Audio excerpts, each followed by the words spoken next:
If you're an investor buying wholesaler, foreclosures, short sale, bank owned home, all of that, if you're flipping home, the first thing you have to know, you gotta watch this video. I'm giving you all this information one at a time. So stay tuned. Here it is. This property, I help an investor. I just finished, but I want to share this story with you so that way you can learn from it. Hopefully, if you still need better understanding, welcome to reach out to me. Let's dive in. This property right here, the owner bought it as a foreclosure. The bank sold this property at the auctions. My investor bought this property without knowing who is living inside the property. So they are in charge of getting the people out because the bank not going to do that. You have to do that. The bank just sold you the property, you auction, you pay with cash, however you pay with it, okay? That's the delay right there. If you make a mistake when you approach the property, it's going to drag out long. Make sure to follow this step that I'm about to do. I'm about to tell you right now.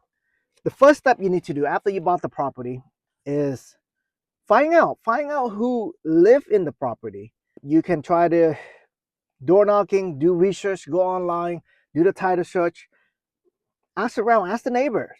If you still don't know who live in there, that means it could be homeowners that being foreclosed on living there right now, or squatter that is living there right now, or a tenant that is living there right now, or some relative of the previous owner living there right now. So what should you do, right? What I do, you don't have to, everybody have their own way, their own strategy, but I'm just letting you know this case, how I do it. Every case is different, but hopefully I go over, the time is very limited, so I will only go over one case, and then next time I will go over a different scenario. With this case here, I look up the title. I know who the previous owner is.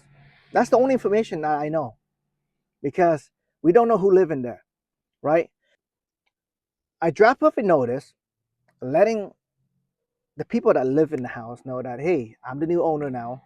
If do you know that your property already been foreclosed and I just bought it, my investor just bought it, we're the new owner now.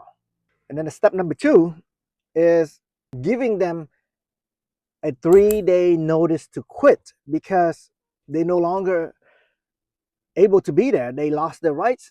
The bank sold the property. I'm the new owner. I represent the new owner, right?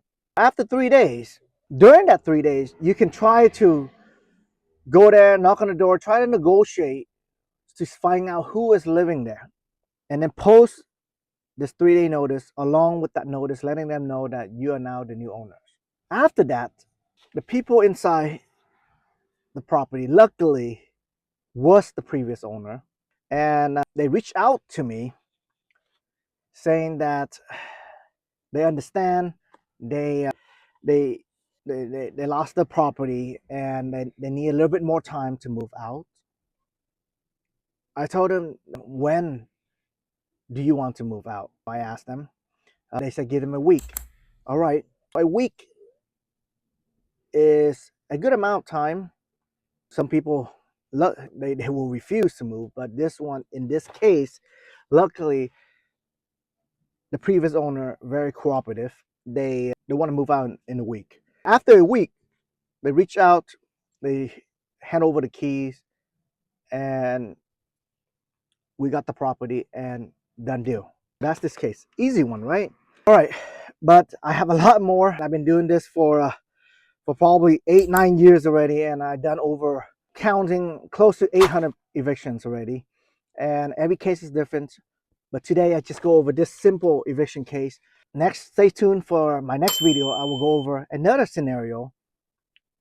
And again, if you are in the flipping business or buying a foreclosure home or anything related with tenant landlords, evictions, just reach out to me. My link is down below. Click on it and join my subscriptions. And once you're a member, you are able to have unlimited consulting with me. And I see you next time. Thank you.